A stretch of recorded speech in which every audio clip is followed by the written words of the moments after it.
Hey, it's Angelo Caruso, everybody. Don't forget, if you like this channel, you need to subscribe and click that silver notification bell. You'll meet cool people like my new buddy, Chris Brogan. How are you, Chris? I am so well. Thanks for having me on, Michael. I've admired you a long, long time. We met a couple times on the circuit. I heard you speak at Infusionsoft or Infusion Con a while back. I know you've done over 1,000 gigs. You probably don't remember all of them, do you? Well, I remember that one because they sure never had me back again. I love that product still to this day. I love calling it Confusionsoft, which they hate that I do. And I will tell you that at every turn, I know that they were grunting things and writing in notebooks. And that's why I'll never go back. But I love them. Well, it's a technology platform. They had Brian Tracy one year, and he bombed. I mean, he didn't reference he didn't say the name of the company or reference technology at all in the entire keynote.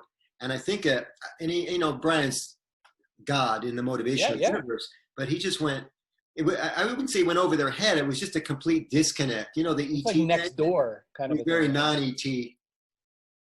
It's I find that interesting. I don't know, we're going everywhere, it turns out, but I feel like as a speaker, one of the things I say repeatedly that never seems to translate especially well until I'm right there. I find that with speaking, I tell people it's always custom to the room. I will always talk about something I just heard in a conversation. I will always make you feel like it's happening right now in front of you. In fact, the way I love to give speeches, I prefer not slides, just, index cards, because then I can shuffle a bit and be kind of a little more, ready to go. And I think that I get, so I'm starting to get beat up about that, like in some ways, because everyone really wants a packaged, very tight thing, but that's what I think happens. That's what I fear happens, Michael, is that you get the feeling that someone walked into a room and pushed play with their face and didn't, read anybody, didn't connect, didn't nod when they nodded, and that sort of a thing. And that's how I do it the way I do it. I've always thought that the working without a net thing was really attractive. You're getting pushback on that, and they want something prepared and canned. You know what people want? They want your greatest hits. This is the reason the Beach Boys will never, ever perform ever again, was because what's his face, Brian wants to only do weird new stuff that no one wants. Yeah. And everybody else only wants to play the hits. And I get it. You know what I mean? We get an emotional feeling when we hear something that we can resonate with, that we've heard before, but now we sort of are feeling like we're seeing it in front of us. Steve Martin, I'm a wild and crazy guy. He had to say that for decades, and he would never do it now if he could save himself from it. But that's what we want, evidently. That's what humans want. I don't know. I kind of like the combination platter. I like some old and some new. I saw Todd Rundgren one time, and he was channeling his inner rock Todd that night, and he didn't play any hits. He wouldn't play "Hello, It's Me," and people were pissed. Right. And I don't. When I was younger, I only knew two things about myself when I was really young. I knew I really wanted to be a writer since I was very, very young. Check. I wanted to be the next Van Halen. I definitely wanted to be David Lee Roth in Van Halen. Not so check. I played a few different live gigs, but I only learned music enough to try to attract women. I never learned it enough to actually attract a following. So I had to just be a keynote speaker. And so I get the sort of showmanship part of it. And I get why people want to we love resonance. We love cognitive resonance. But what triggers our brain, what makes our brain work is cognitive dissonance. If you are expecting, I say 1, 2, 3, soda pop, you're like, he was supposed to say 4. And even then, you knew I was going to say it because you were expecting I'm going to say a fourth thing that's different because the way I use the tenor of my voice. So I'm always trying to do that thing because baseline human wiring is basically just love/comfort and fear/discomfort, right? We avoid fear and pain. We really want love and comfort. And so I have to mentally make you think something isn't going to go the way it normally goes, where you're going to sink into your love and comfort, which means I could ignore everything if I want. I got 2 bits of advice recently for speaking. I'm still playing with. I mean, it just entered my head. I haven't had a chance to even mix it up yet, but I loved it. It was if you're gonna speak in front of a room, you want to do one of 2 things. You either want to disturb the comfortable, or comfort the disturbed. That is a beautiful way to think about that. That sounds like sort of a Brian Tracy thing to say, by the way. No, it's not him. I don't know. I don't know. I'm with you. I'd like to provide attribution. I can't actually remember where I read it, but I'm playing with it because that is that yin and the yang again, the comfortable, the uncomfortable, the known, the unknown. And I use a lot of humor. I know you do too. It's a good way to keep people's attention. Right. And humor, by definition, is a sudden left turn. So Yeah. there's that move into the unknown, right? It's totally true. And I think that, it's weird the example that came to mind. I watch a lot of comedians. I have a lot more in recent months. And one of these guys, Kyle Kinane, he was on a series on Netflix called The Stand-Ups, and his first joke was a school shooting joke. And he said, I just figure I'll start right in the hole. Like, I'll start really down where you don't like me, and I'll see if I can get back out. Wow. And I was blown away. One, because, some amount of people paying attention to you and me right now just went, ooh, I wouldn't do that. And then, of course, the interesting intellectual challenges, but could you make someone laugh? And it's an interesting thought and experiment. And it goes right to the question of what's out of bounds, which I think humans feel that and want to talk about it right after they hear something like that. So I think anytime we can sort of jolt mental response and psychological response, I think is a great starting point for at least discourse and hopefully sometimes learning. Do you think it's getting harder to be funny? No. But I would have answered that yes, if I had started, not paying attention to some of the interviews. Another comedian I tend to like atypical or not everybody's cup of tea comedians. I really love Anthony Jeselnik, who does a very similar thing. All of his jokes are sort of in the one-liner Stephen Wright sort of style, but very negative.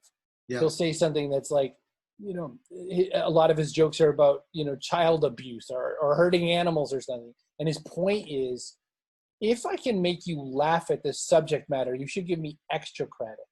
Instead of like, what's with the rates of rental in San Francisco? Like, anybody could tell a dumb joke like that. So his point is, am I more brilliant because I can sort of bring this persona to the stage and say dark, dark things that you may or may not be thinking? And I think you can make a joke about anything if you really work to contextualize in what spirit it is. I think it's the spirit of the joke that can be challenging. It doesn't always live on its own body of work, Michael. I think it's a matter of, you have to know where it comes from. Because another thing Jeselnik kind of had to deal with, especially, very blonde, very attractive, white guy. Sometimes he'll say an edgy kind of joke and the wrong people will think he's with them. And he said, I started kind of changing my set a little for that. I really wanted to adjust to make sure no one would ever mistake me as supporting their side of an argument that he wasn't on. So I can see that being true, but no, I think you could joke about anything because everyone's going to be mad at the thing that they're connected with. You lose your relative to cancer. Cancer jokes aren't funny to you, but cancer jokes are funny to cancer patients sometimes. So they're funny to somebody, right? Yeah. Cancer's been around a long time, but what's not been around a long time is this trial by Twitter thing. And there's been, a lot of backlash against comedians and their quote ill-timed or ill-conceived humor. Seinfeld's famous for saying he won't do colleges anymore because everything's, slapped back at him. Chris Rock famously said, you can't tell a joke about a black kid in the corner wearing red tennis shoes anymore. And the latest thing is accents. All these actors and actresses are stepping down from roles where they're pretending to be somebody that they're not, culturally speaking, because it's inappropriate. I just wonder if anybody's, and by the way, I'm not a fan of pillaging other people's cultures. Sure. But I just wonder if anybody's thought ahead to, are we playing chess or checkers here? Because what's next? That we will never do any kind of impressions again, because impressions are a form of appropriation. Absolutely true. And I think there's a few things to that one. One is that I think I saw Kristen Bell say it. She plays a biracial character in one of her animated things, a lot of animated voiceover work in the world. And she said, it's not just so much that I don't really want to represent a person of color anymore. I thought it'd be kind of cool if I could open the job up to someone who is a person of color and all that. And she's saying, I'd like to kind of give up my seat at the table, which Alexis Ohanian at Reddit just did. He said, I'm not going to be the boss anymore. I'd really like to give my board seat up, not just his boss, but his board seat to a person of color so that he could better represent what he wanted to see the company look like. Yeah. famously married to Serena Williams. You know, he made that choice. So I think there's that. I think also though, you know, there was a lot of questions. Why am I blanking on his name? The guy who plays Apu.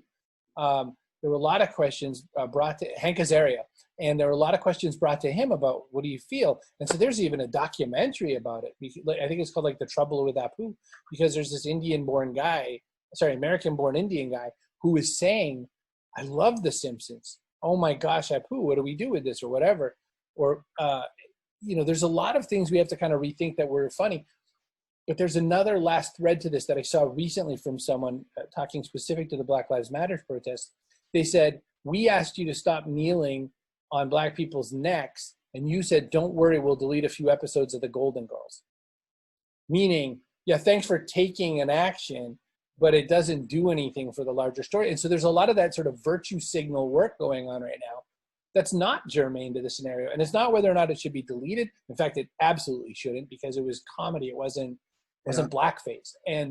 But that's the fights we're going to get in. And again, it's distracting to the real points. And I think that one thing I've taken out of the quarantine experience was that we need brevity, we need clarity, and we need to make sure that our message is absolutely crisp and crystal, because we just don't have the time to deliver it, and people are taking much less time to receive it.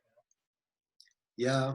Well, if there is no context, then it's hard to take it out of context. Let's just say it and get it done and keep it simple enough for a second grader to understand it, I guess. You've been tracking these people that have run these restaurants in, they're running a, I don't know, Mexican restaurant, but they're not Mexican, and then they take heat for it. Right. What's the next extension of that? That you can't cook Mexican food at home because you're not Mexican? And no, see, I think that's where a challenge comes up. You know, I think that's where, you know, cuisine is one of the best ways to learn about people and learn about where I was going to go. And I don't see that being an issue. That again is one of those points where people kind of bring it forward at strange times, you know. And there's the little cantina in my town right now, and it's just starting to open. He got ready to launch his restaurant like the week before quarantine. And so all his investments, everything he made to try to put this restaurant live, which nobody has any money if they're starting a restaurant. That's the only true thing about a restaurant, is you start with a really small bag and you really hope you make some customers. And he's just now opening.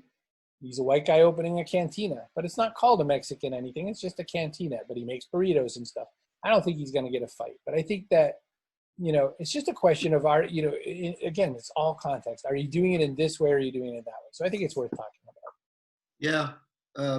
John Stewart says we're working on the gilding. We should be working on the building.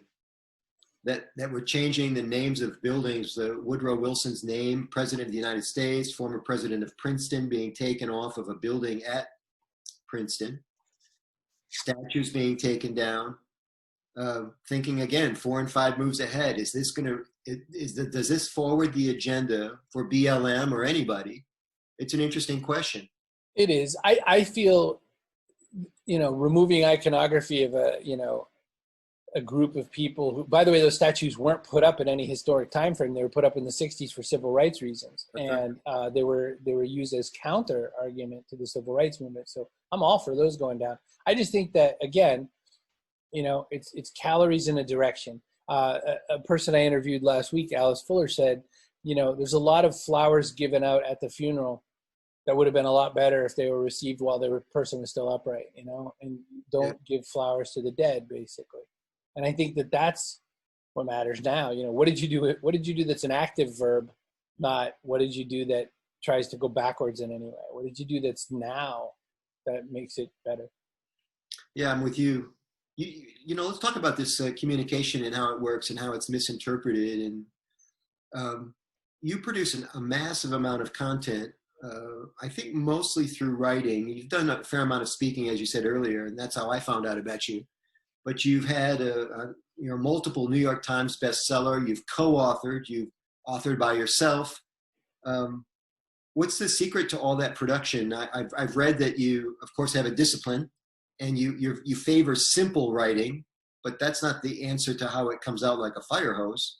You know, it's a lot like, well, there's a few pieces of that storyline. So I write all the time. I also have podcasts all the time at one time or another. I have a YouTube channel. I make video. I'm always, I mean, you could say, I mean, I just like to hear myself talk. I guess that could be accurate. But I have more ideas than I have time left on this planet. And I just, there's 2 steps to it to make it really easy. And there are 2 steps anyone talking right now could do, like paying attention to us right now could do. One is I have an ideas file that I run in Evernote. And the only reason I mention the software is because it means you can have it on the web anywhere there's a browser. I can have it on my phone local. So even if I don't have internet, I can have it, meaning I have no excuse. And so I have a file for ideas that I keep in Evernote, and I add 10 ideas every single day, no matter what, 10 a day. And the ideas sometimes are really stupid. I could put an idea in there and say, do we forget to keep legalizing cannabis? I just made that one up. I don't know.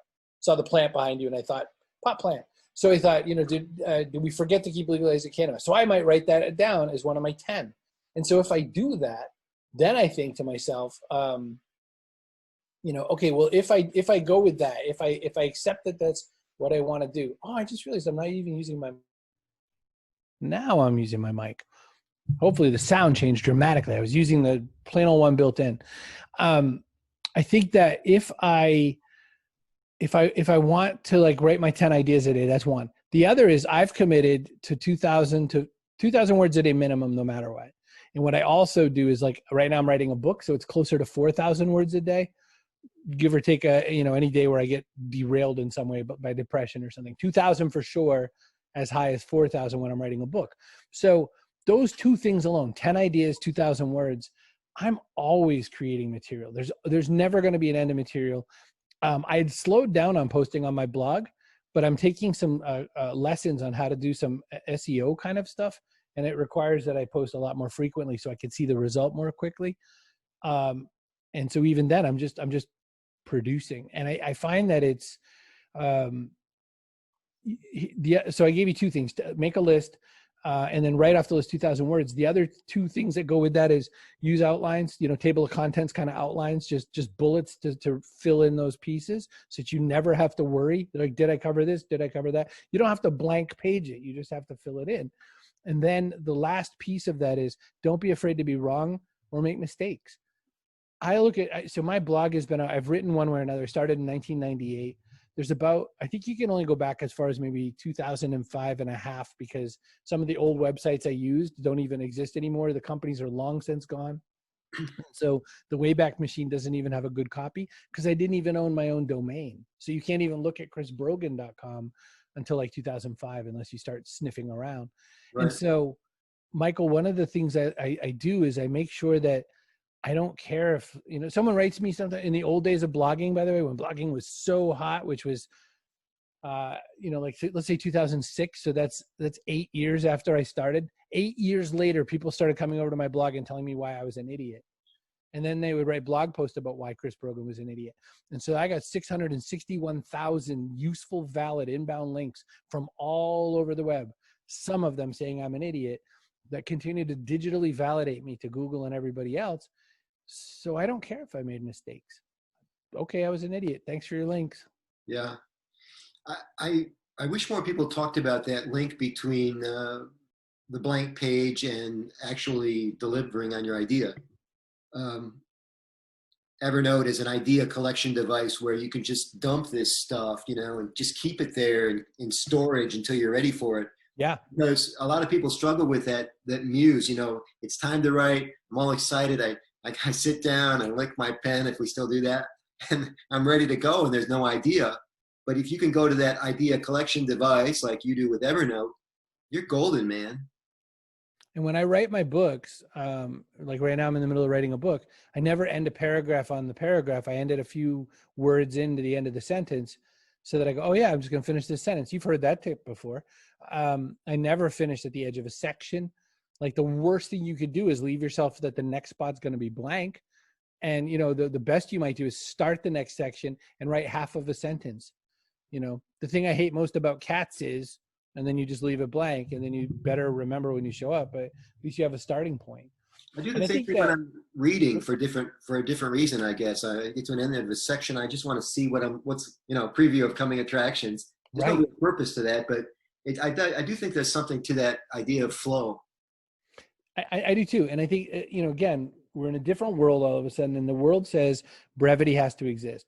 The U.S. Department of Labor and Statistics, way before COVID, by the way, U.S. Department of Labor and Statistics said that the average American is reading a total of 19 minutes a day, a total, including email, text, Facebook, tweets, blog posts, and whatever you thought was so important that they should read it. 19 minutes. That's pre-COVID. I have read 0 words out of a printed or digital book since COVID, partly because I'm writing a book and I never like to read and write at the same time, partly because I don't want to. I'd rather just binge the worst Netflix shows you can imagine and watch really old comedy sets. I just don't have the energy to want to read a book yet. And so my aspiring author friends, I always say, it's such a privilege to get a book out there, but no one's sitting around eagerly waiting for your book. So it's gotta be good. Yeah. You've got to make it decent or no one's going to care. It's not interesting enough for them to put down, Downton Abbey. It also begs the question, why are you writing a book if nobody's reading anymore? Because I'm an idiot. Why 10 books? This is going to be my 10th. It's like an addiction at this point. I'm a stupid fool. But the thing is, a book is a perfect piece of software when you're done. It is the program. It's like back when we bought software and it came in a box. And it had a little manual with it. Like we bought our first video games and it had a cartridge. Well, my first video games, you had to type them out of the magazine. But, it's that. And I think that the other thing a book is, I think it was Seth Godin, a book's a perfect souvenir for your event. You go to the speech, you buy the book. David Maister said in The Trusted Advisor, the book is the best $25 business card you can't buy. And the other thing a book does is back when people used to travel in airplanes, it was a thing. CEOs and CMOs would walk through the Hudson's News after they'd bought their M&Ms and bought their 2-liter bottle of water, and they'll find a book and they'll go, man, that Chris Brogan seems interesting. I'm going to take this book on this plane, and I get booked. So that book, that $20 of which I see $1.14 of, could be $20,000 in a speech and some work. That was pre-COVID prices. Right now, like $800 and a Happy Meal would get me on your stage. So, it is definitely an experience where there's still a point for books, but oh my gosh, I shake all my aspiring authors and say, books are wonderful, but nobody can wait to read your book. Nobody's sitting around going, I can't wait, except for whoever loves you. The other thing is that, handing out a book that's 3 or 4 years old doesn't do you any favors either. It's got to be something that's latest and greatest. Hence the part of the addiction is being fresh and having something on the book stand right now. Early last year, I had a stupid idea. I realized that Trust Agents was going to be 10 years old in August of 2019. And I messaged Wiley and I said, we should totally release a 10th anniversary edition of Trust Agents. It was my big one. It was the one that won with Julian Smith. I messaged Julian. I said, I just asked Wiley if they want to do a 10th anniversary. Wait on. He goes, okay. Now Julian's the CEO of a company now. He has no time to write a new book. He has no interest in doing this. We get back our old files and it is awful. It's atrocious. One, the book is crap. I can't know how we won the New York Times bestseller list. I look at it and I'm like, we're idiots. We don't know how to write. He goes, we're idiots. Then this came out in 2009.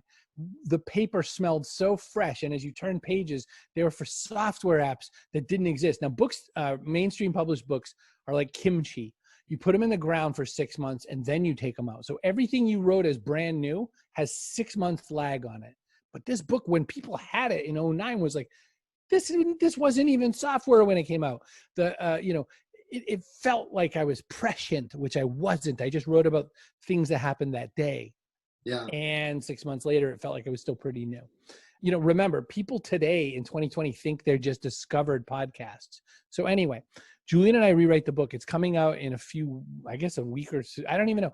There's 25 of them are coming to my house as, gifts you give away as an author for the 10th anniversary version, where we had to go in and delete so much stuff that doesn't exist anymore.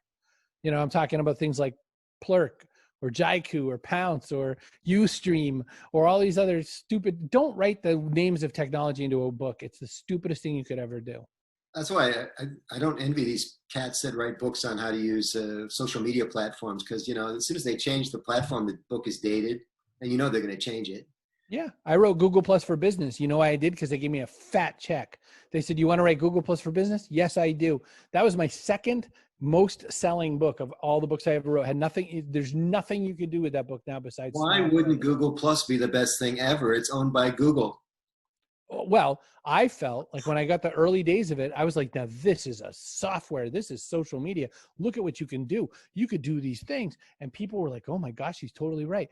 I sold a $100 webinar the second week the thing was up saying, want to know what I just figured out after staying on this for 100 hours? And people were like, yeah, it's $100. Okay. People wrote the most awful articles about me. Thank you for inbound links. They linked to the sales page. Thank you for that. And they said, I can't believe you're selling your knowledge of Google Plus, which is a platform that's only been open for like 10 days. I said, yeah, I'll save you 100 hours because I'll tell you everything I did wrong in the first 100 hours. First adopters, right? It was great. I made 10 grand. It was perfect. I had 10 grand at $100 a piece. So, 1,000 buyers.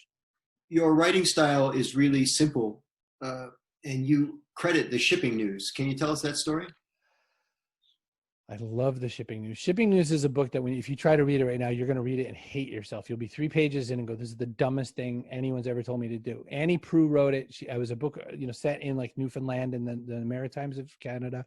And it's what I learned from the book is ultra brevity. She would write a sentence and the sentence would be something like, Coyle got up from his nap and made eggs, but they were cold. And that's 3 sentences, not one. That's one sentence, but she wrote it all like that. And then she'd write after cold, she'd write with shells. And like these sentences are all little bullets. And I was like, oh my gosh, this is the most amazing thing I ever read. This is profound.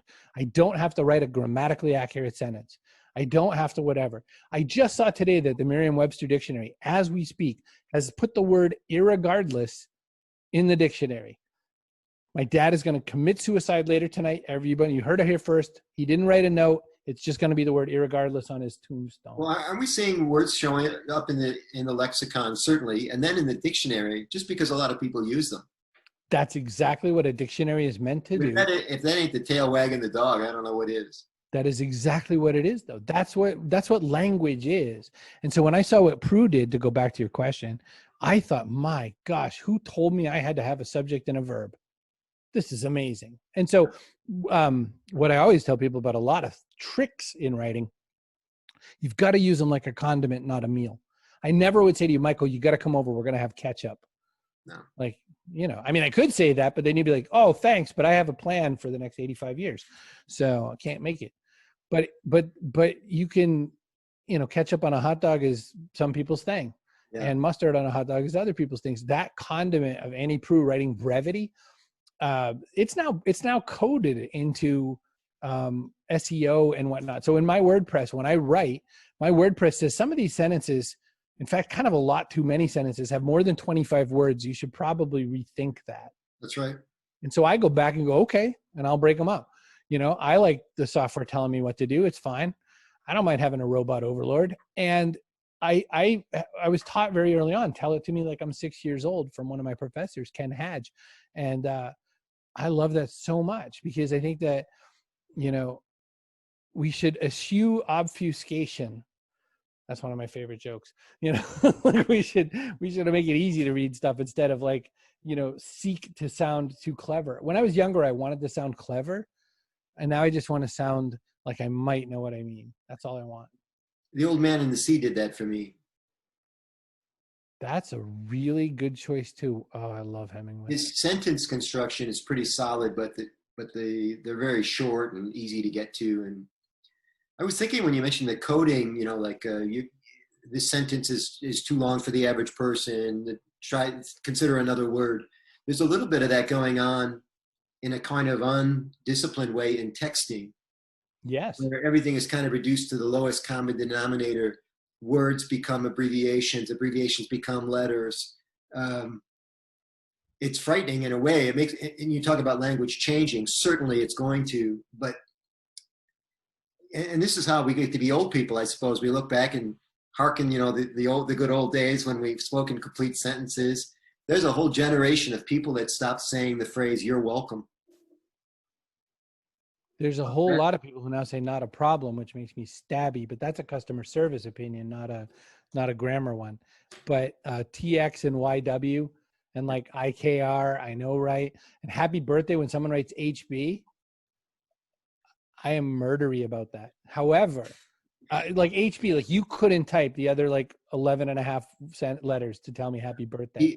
Facebook already told you. Facebook said it's your birthday. So you don't even know it's my birthday. Facebook said it. And you're like, okay, I better say something to Brogan. And then you type HB, Chris Brogan, you know, and I always do the same thing back. I type TX, you know. You find that insulting? So I would say that, but the opposite, like you said, you know, here's how you know you're old and that sort of thing. Memes and things like memes. I'm fascinated by it. I'm fascinated by GIFs. I'm fascinated by emoji being used for other things. You know, the eggplant was just the tip of the iceberg. There's so much going on with emoji that speak back to thousands of year old hieroglyphics is what people say, but it's not that. It's that the language is just software. It's just a velocity tool. It's a technology, right? Handwriting, learning how to do actual cursive handwriting. People are like, oh, no one teaches cursive. You know why? We invented phones. You know, we don't need to use a pen. You know, it turns out. And they're like, oh, you know, you're never going to need that. Yeah. You know when you need that? When we have to write Constitution 2, the sequel. And that's not going to happen in this lifetime without a really nifty war. And so I think that learning the tools of communication, that's why video, that's why brevity, Twitter, text, there were physical limitations to why. That's why the QWERTY keyboard's the QWERTY keyboard, because mechanically all those things clacking, it was the least likely combos to touch each other where they existed. We know this now. But we're not all going to learn Dvorak typing just because you could type 80 times faster, because we're idiots. And we know QWERTY now with our eyes closed. So there's so much that in that thing you just said, Michael, because it's like, if we choose not to, if we're like, well, I'm not going to do that, you've just made a fork in culture. And you're like, I don't know why marketing's so hard these days. That's why. That's why, because you didn't pick up video. You didn't decide you would even at least look at TikTok. Don't use TikTok. It's a Chinese spy tool. But you didn't even look. And right. I think that's the thing. Well, it's the difference between talking smack about the New Deal and just observing it and seeing what happens. It's not like you can control it anyway. I mean, you could bitch as much as you want about texting. It's not going away. No. And it isn't because it works. These people that dig in and say, I'm not good at technology, it's just an affirmation that's going to stick them forever. I mean, it's, I wrote about a long, long time ago that email used to be the gate jumper. If you had someone's email address, Bill Gates used to answer email because no one else had email. And so he'd be like, oh, how novel. I'm just going to answer this. And then everyone had email, and email spam was a thing. And so every person in Nigeria thought this is perfect. Email spam is like an ongoing multi-billion-dollar industry. It will never end. There will always be ways to change, because if you're sitting around and it's this or don't eat, you're going to work on it for a bit. But then we said Twitter, like in 2009 when we wrote Trust Agents, we're like, we use Twitter the way people used to use email. We gate jump with it. We didn't say it because Twitter's cool. We gate jump because it's so novel. If you look at who follows me and then you filter for verified users who follow me, it is ridiculously weird. A bunch of entertainers and celebrities follow me for no value. I cannot fathom what they look at my tweets and go, oh, that Chris Brogan. But I've a long time ago DM'd Vanilla Ice and had a whole conversation with Vanilla Ice, because why not? You want tickets to his upcoming concert? Yeah, it turns out he finally backed down on that one. He finally decided maybe I shouldn't be the one guy out there, like on the horizon with a target on me. Him and Sammy Hagar. I think Hagar wanted to do a concert. He got major bitch slapped by the Twitter community. God bless Sammy. Back to writing for a second. It's interesting to me that we started with pictures on cave walls. Then we got really hyper developed with language. And now we're going back to pictures again. You go to most news sites, CNN, there's a video version of the story of the story that would probably take you 90 seconds to read. Yep. And it would take you longer to watch the video when you factor in the commercial that's always in front of it, the advertisement. But people like, I read the other day that, I know who it was, Andrew McCabe. he said that President Trump is not a fan of reading, which I think Right. most people realize. And they said there was a thing in the inner circle when they were doing the presidential daily briefings that if you wanted him to pay attention, you better convert it to some sort of video or pictures, because that's how he likes to take in information. So part of me wants to say something mean because it's easy. And then the other part of me says it's true of everybody though. And when I say everybody, I always mean the larger gestalt, right? You know, Right. one of the things that marketers have to do all the time is say, just because I like it this way doesn't mean that's what people like. It's what I like. I Right. much prefer text, you know, that kind of a thing. Everyone says that stuff to me. I'm like, people want short form, and someone will write back to me, I much prefer long form. I said every part of that sentence is one unit of human. You know, I'm saying billions of people now prefer short form. And so with video, my kids, so Reddit, right? So a lot of people don't necessarily even spend time on Reddit. They haven't ever looked at it. They've just heard about it, usually kind of as this weird fringy place, but it's not. Every joke you see on the internet was there 3 days earlier on Reddit. We all saw it. We've all laughed about it. By the time you've seen it, it's 3 days later because people are scared, you know, sharing it with their friends. Well, there's like an industry, but nobody makes any money, of YouTubers who go and find their favorite parts of certain Reddit communities and then shoot it as a video Oh, and no kidding. quote the Reddit pieces. And then people like hundreds and hundreds of thousands of views. And on days where I feel extra depressed at my hundreds of views, I go and look at some of these sites where they'll literally read a screen and you will literally listen to them read the screen with funny music in the background and go, huh, it's a pretty entertaining video. And it's got like 381,000 views. So is it martial law now in your view? I mean, what happened to good old fashioned attribution?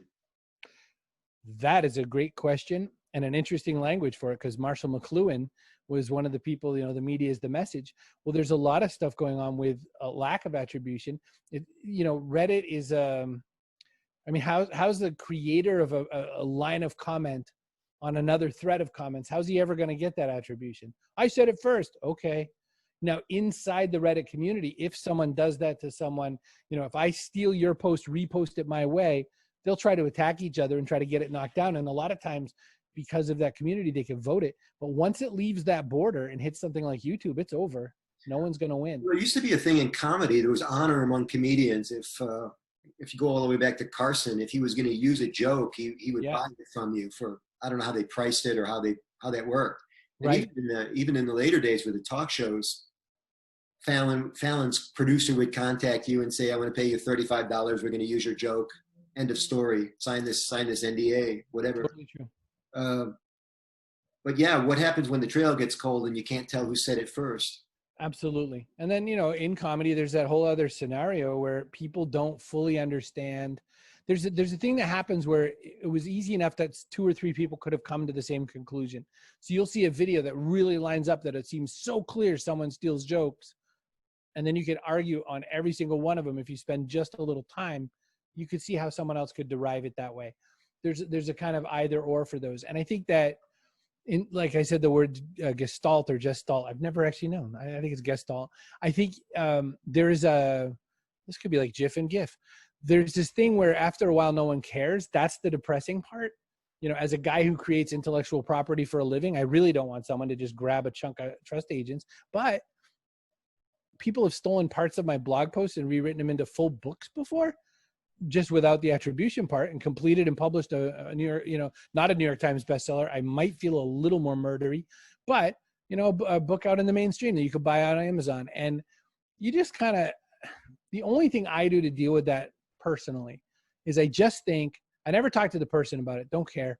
I only think this, if they need to steal my ideas to write a book, like it's going to take them a few years to keep catching up with all my ideas. And I still have endless ones. I'm going to die with ideas still in my folder. That's my plan. So they can have those ones if they can figure out my password. Well, that's the innovation game, that you've got a 7-year head start on your patent. And That's if right. you want to stay in the game, you better invent something again next year and the year after that, because China's chasing you. Exactly. Silicon Valley's chasing you. Yeah. You're on Twitter a lot. Is that your favorite platform right now? Twitter's my favorite. Besides, Twitter is, Twitter's my favorite for just sort of blather back and forth. My absolute favorite social network is email, and it will always be. I'm an email marketing guy. I love email. I keep a very active list. I delete people from it very often for not opening. And I just really try to keep and deliver the best value I can there every Sunday. How big is your list right now? We just purged. So I think it's like 12,850. We purge as often as we can. It has to be people just opening mails, replying, clicks at least. If I see it open or a click, you might live a few more weeks. Yeah. So. Well, you almost have to these days. Back to Infusionsoft, I just got a warning that apparently not enough people are opening my email. And so they insist on the purge and the dedupe and the general cleaning up. And they say it's for me, but I think it's Right. really for them. Well, they want to save database rows, which is hilarious given that storage is like ubiquitous now.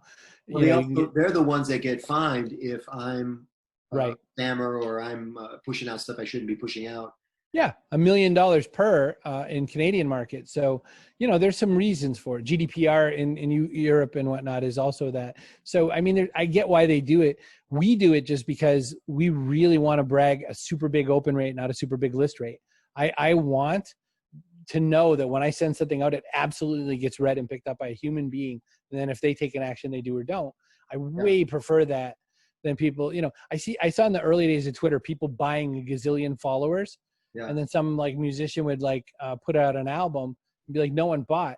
And I'd always reply, that's weird because robots don't have wallets. And that was my response. About that. Some people might think a list of 12,000 is really minuscule for a New York Times best-selling author. It's really small. Big lists are overrated. Active lists are where it's at. I think, where people take action. I mean, my Twitter following, well, it's been knocked down a bunch because they actively delete bots, which makes me cheery. It's only like 331,000. I say only. Some people have 5,000. If I could trade, I would absolutely love a three-quarter, 1/3 of a million people email list. That would change my life. But I can't. But you know what? I get like 8 to 10 replies on Twitter if I send something out and I want to reply. I get a reasonable amount of clicks, but not a lot of clicks. Nothing like what you'd imagine. I don't even get 1% of clicks when I send out a tweet. When I send out my email, my open rate's like 78%. So I get exponential by count, not by percentage, by count, exponential numbers, more action from my email list than I do my Twitter. Me too. It's my primary marketing muscle. Have you been able to move people from your magnificent Twitter following to your email list? So rarely, because the only kind of people who hit reply for me are the people who are already my pals. But I don't do a lot of like, come get my newsletter. And I definitely don't do anything like, come check out my cool offer. Like there is no funnel in operation on chrisbrogan.com unless it's something I wrote years ago for entertainment, like a content upgrade. Here's this thing, but if you want the ebook version, I've got that, do this, give me your email. Like I've got a few of those lying in wait somewhere in some posts, but even right now, I don't even have a pop-up to grab email. And I would recommend that to any human alive, get at least a pop-up, but I don't have it. And I don't feel bad. I want humans and I really want them to be active. There's a lot of like collecting that we do, right? Like, especially when we're kind of interested in something, we sign up to like 18 lists and we don't actually really do anything with any of them. So I just really want living people that are going to back to the legitimate followers in your email list. You're probably familiar with the old document. It was a long time ago. 1,000 true fans. Remember that? Yeah. Kevin Kelly. Oh, I didn't remember his name. Yeah. And the premise was that if you could just get 1,000 people to buy everything that you produce the rest of your life, you'd be golden. You wouldn't have to worry about big ass lists, large Twitter following, nothing like that. That's all I want. That is still to this day. I don't want, Gary Vaynerchuk, when he said he was going to, by the way, I am behind every wrong piece of advice that you can ever imagine. Gary says, I want to start a media company. I want to start like an ad agency kind of a company. And I was like, oh, that sounds awful. So like the revenue on that, it's like 1.5 or whatever. VaynerMedia. Great with VaynerMedia. I am not. You know what I mean? So, but I said I would just rather the 1,000 true fans thing. It just seems like way more fun. Kevin Kelly, who wrote that article, he and I met him in person for the first time in Norway, as you would. Not not in San Francisco where he hangs out, but in Norway, because we were both at the same conference. And I was sitting on a couch next to him, and I said, I have to fanboy. I have to. Because just like everybody else who's ever said it, the 1,000 True Fans is like the best article. And he goes, I'm so sad about that in some ways. He goes, because it's not. I've written way better articles. It's just my most popular one in that way. What's a good title? It's compelling. You interviewed Gary Vaynerchuk early on. I don't know how early. He looked pretty young. You looked pretty young. Was that an odd deal? Did he? I had heard at one point that Gary was just saying yes to everybody because he thought it would come back around. Is that what happened? No, I mean, we've known each other since 2006. We've been at a lot of the same events. There was a time, which is so weird to imagine, because Gary he was so much more successful than me at this time. But there was a time I was so many worlds ahead of him and like followers and all these sorts of things for a moment in time. And then Gary being Gary went whoosh and shot by everybody alive, and suddenly was on TV shows telling Will.i.am what to do, and I'm still like, do I get steak or lobster this week? Like it's definitely, weird. It's like apples to M&Ms, the connection here. But he, in one of the books I wrote, Freaks Shall Inherit the Earth, there's 2 whole chapters dedicated to success, because I really strive to point out that it's what you want. What's your definition of success that matters most? And mine does not involve nearly any of the things that Gary's wants. And Gary looking at me would be like, oh my God, I would never want to be Chris Brogan, but for different reasons than you'd think. I mean, mine is just that, like, I decided I really wanted this kind of life. I really wanted to be a lot more around my kids. I had been sort of neglecting them as I was coming up through the ranks. And I said, I really can't do that. Like, I'm just not around for anything, and I can't do that. Made that choice. I decided I didn't want to work just blathering. I wanted to like get in and do some things I thought were meaningful. And we just choose our different paths. And there's people who have way more money, but my personal definition of success is just being able to say no to the things I don't want to do. And then that way, my gosh, am I successful? Not the last few months so the world blew up, but right before that, I was one of the most successful guys I knew, because I could say no to anything. Yeah. Right now, I'll like kiss you for a cheeseburger. You've made it through some struggles. Talk to us a bit about your depression. I know you've been open about it, and I think my personal feeling is that there's going to be a lot of people with issues at the end of the pandemic, and I don't think we're even close to seeing the end of it. We're talking about things like self-medication, boredom. Even and I'm a pretty upbeat guy, I've had these moments during the pandemic where I think to myself, I've kind of lost my purpose, because my purpose is being out there helping people, and now I can't go out there and help people. Therefore, who am I? That kind of a thing. Weird shit. Yeah. I never struggled with any of that before. You were clinically depressed. Am. It's is it like being an alcoholic? You always are? Well, I mean, like diabetic, right? You're never not diabetic. You're always diabetic. So there's 2 types of depression. We got to talk about that first. Depression, the way you're kind of phrasing it, is a lot like a lot of people see it, which is like down in the dumps, or I don't feel good, or I'm going through something that is really rough. Depression, the condition, is a chemical thing. There are certain chemicals that I don't make, or that I make very pitifully, that you need to feel reasonably mentally level. Dopamine, adrenaline. There's all these like things that drive parts of our body, endorphins.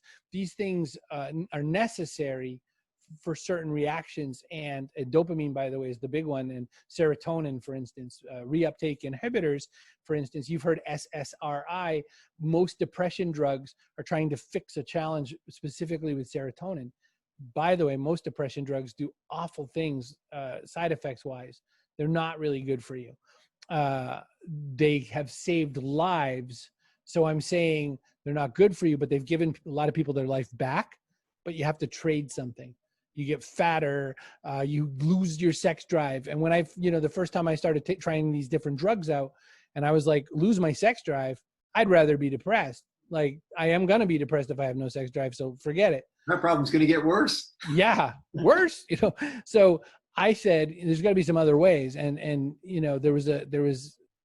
so drug companies, by the way, or rather insurance companies say, this is like this, so just take this one. It doesn't matter.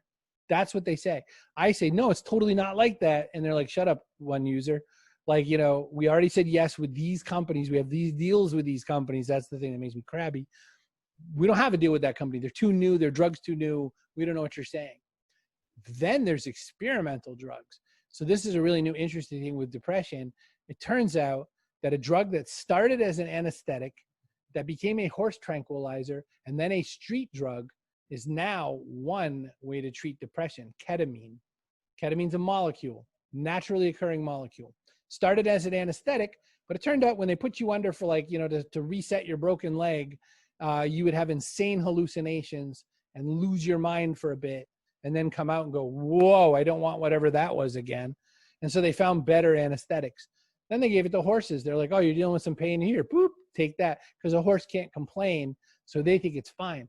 They stopped giving it to horses, and the drug world, you know, people who like to do drugs and kind of self-medicate, they were like, ketamine's awesome. Now, I took it experimentally in a hospital with like an IV and a nurse and all that, and you hallucinate a lot. Like, you know, it was really weird that the nurse says to me, have you ever tripped on any drugs before? And I was like, I don't do drugs. This is new. She goes, well, you're going in for a really weird show. Just try not to be freaked out. By the way, you know what sentence is not helpful? Try not to freak out. So I get the ketamine. Oh, and by the way, you got to take like, you know, Lyft home, because if you can't drive yourself. I get the ketamine. I have an insane bunch of hallucinations. Colors are numbers, and the walls are melting and all this kind of crazy stuff. It's really interesting. The second time I ever took it, I realized that the thumb is the daddy of all your fingers, because the thumb is the one you feel when you touch your fingers. That's the kind of drug. The minute I get home, I go and I fall asleep for the remainder of the day. I wake up the next day, birds, whistling, singing. The sun is shiny, but it's raining, but who cares? The sun is still out there somewhere, I'm sure. I felt amazing, like I had not felt in 20 years. But you never kick depression. You just deal with it. You combat it. You kind of, there's some life choice, like type 2 diabetes is, you know, you ate too much and now you have diabetes, kind of diabetes. Depression has some things in common with that, because depression, if you go to sleep at regular hours, depression's a little better. If you don't put yourself in stressful situations, depression's a little better, etc. So I started writing about depression as it applies to entrepreneurs, as it applies to business people, to say, look, you may have a chemical challenge. You may need some help that you don't know about. You may not just kick this, and it may be that you're not just down in the dumps. And I get, when you and I are done talking, I have a phone call with someone who's going through probably the down in the dumps version, and I can totally help them, because I know all the same things you can control without medicine. I can totally teach them all of it in like half an hour. So through the COVID thing, I have talked to a mountain of people who are not used to depression. Here's the weird, funny kicker, Michael. Every one of the friends I know who deals with actual clinical, has meds depression, are doing great during this thing. Nobody can exactly explain it. We just have this weird feeling like, well, here we are.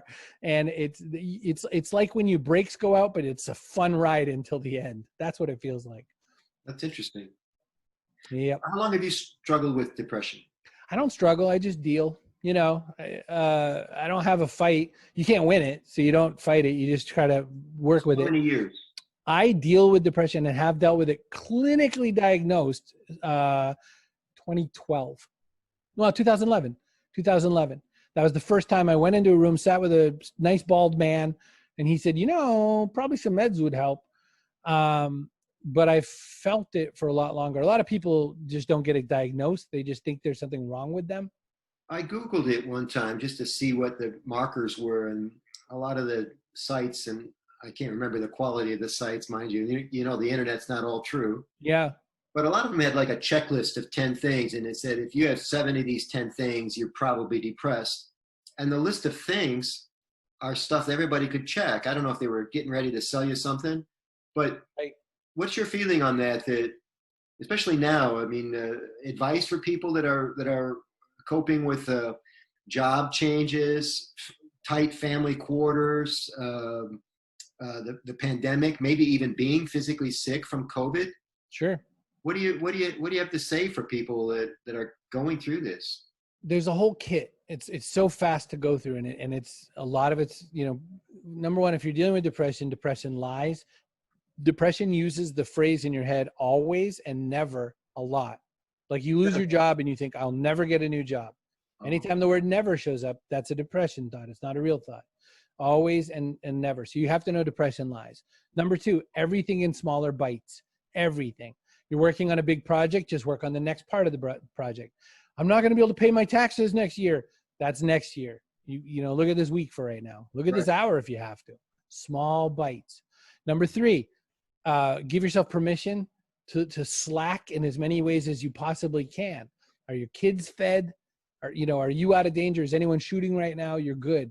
Like if you don't shower for a day, I'll tell you, if you didn't shower for 20 days, who's going to know right now?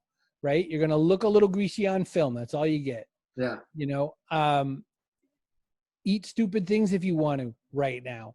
Gain some weight right now. It's okay. I gained weight. I put on my COVID-19, but you know, it's all temporary. It's all temporary. It all comes back. I always tell people like they're worried, well, my kids aren't getting enough, whatever. Kids are resilient. Sadly, and pretty accurately, most kids are thrilled to be inside with their devices all day. You know, getting them back outside is the harder part of your depression. Don't worry about it. I haven't read a single article or heard a single video from a kid saying, I want to get back to school. None of my kids want it. My kids, the one just graduated high school. He said, why was this not available? How come I couldn't Zoom to high school this whole time? I'm so much happier as a student. He's like contributing more in his classroom. His grades all went up in quarantine. He had a way better experience. And he was already at a really small school, 25 or so people in the whole class, you know? Yeah. And he kicked it. And like at his graduation, which was held 6 feet apart from everybody with only him there, like as students go, they said, you're amazing now. Like you're not even the same person who started the year. And he was like, I loved quarantine because he loved the tech. He loved Zoom. He loved the idea that, and nobody loves Zoom, but he loved the idea that, you know, he could show up and just kind of really just deliver his intellectual concept, not his bag of flesh. And so, I don't know, Michael, I think that people who are dealing with it, like if you lost your job, everyone's like, oh my gosh, I'm not paying all my bills. Nobody's paying all their bills. There's 46 million people unemployed. Hundreds of thousands of people keep getting laid off at a full whack. One of my friends who's been with the company since it founded, he and 300 others just got let go. And it's nobody's fault. There's nothing going on, right? So, you know, a friend of mine who's in HR, you would think somebody who's a senior level person in human resources could never possibly want for a job. He got let go because, you know, the very specific part, they were sort of feeding the travel industry. Guess who doesn't need any new employees? The travel industry. So if you're wondering that, am I the only one? That's another lie that you get in depression. You're not. Everybody's messed up. It's okay. We're all going to get through. It's going to hurt. And then we're going to deal with it. Like this is not the 1920s depression. It's worse in a few ways, but we're all fed. Yeah. Well, in a way, it's like we're all, what do they call that? Decadence, the age of decadence.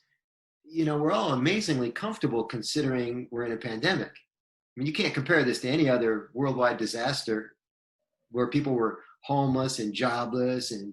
Right. I mean, it's been weird, but even the weirdness, even the COVID stuff, a very small percentage of the population getting sick and even smaller percentage dying, way too many, but the numbers are in our favor. I mean, it would have been terrible to have, like say a fatal version of COVID, right? Paper towels and toilet paper were the biggest complaint, you know, rolling into March, you know, and I just thought, well, that's shenanigans. Turned out not to be. Turned out to be really hard to get them until like sort of mid-May. Yeah. But, you know, it didn't change my life especially much. No. You know? And I think that the hard parts, the medical stuff, you know, people getting ill, like many more people getting ill, this second wave coming. I really wish people would have stayed home. I really wish they would have worn their masks. We're going to make our way through. We're going to get there. You know, you seem like such a sensible person. What do you make of this scenario with how things have been handled? I've been listening to Thomas Sowell a lot lately, who's somehow speaking to me at this moment in time about,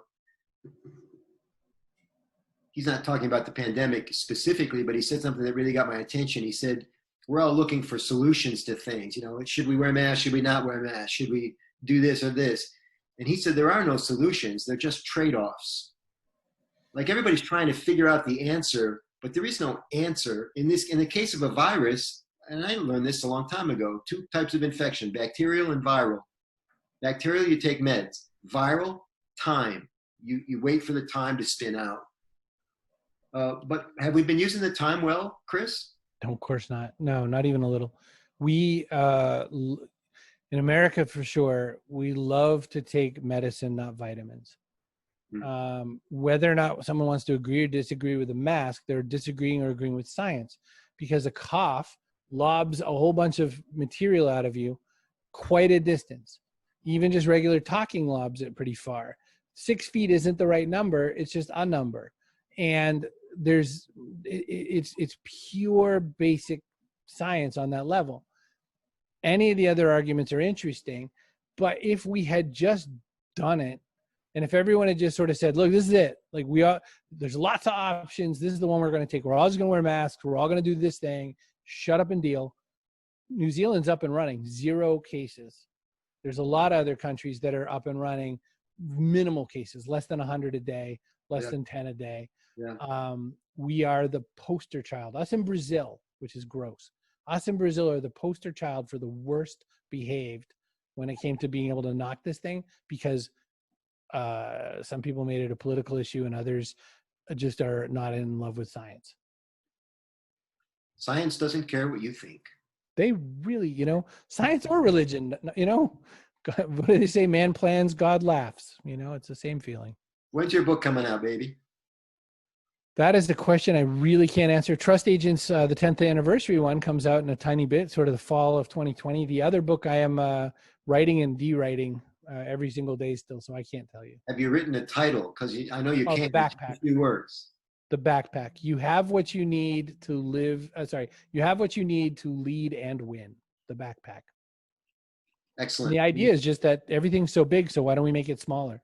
What has to go in your backpack, and how does that personal leadership serve the rest of the world? Because now there's a lot of people working remotely. Now there's a lot of people who are on their own in some ways, and there's a lot of bosses who are forced into teaching how to do remote leadership. And they were really bad at leadership to begin with in some very specific key elements because they trained butt and chair. Oh, you're not here at 7. You must not be a very devoted person. It's the dumbest way to manage in the human race. It is, I see you, so you're there. When we get out of that mentally, like 7 months old. 7 months old, I could do this with my finger and do this, and my finger's still there. Yeah. Not bosses. So yeah. I think there's a lot to deal with. So my plan for the backpack it's about that. And it's sort of about, it's something we've been saying in my space for a very long time. You have to be a media company as well as what other company you are. And I think humans have to be human media companies. I think they have to broadcast a little more than they want to and a little more than they were used to, or you're just pieces of a replaceable factory machine. Well, you're broadcasting on Twitter, Chris Brogan. People can find you at chrisbrogan.com. Any place else you want to send them? Anywhere you want to go where you see the name Chris Brogan, it's probably me. It's neither the British DJ or that poor real estate man in New Jersey who wishes he could get one of them. Chris Brogan is fully available, ladies and gentlemen. Hey, thanks for doing this, bud. So happy. Thanks for having me on. It was a really good talk. My pleasure. We'll see you soon.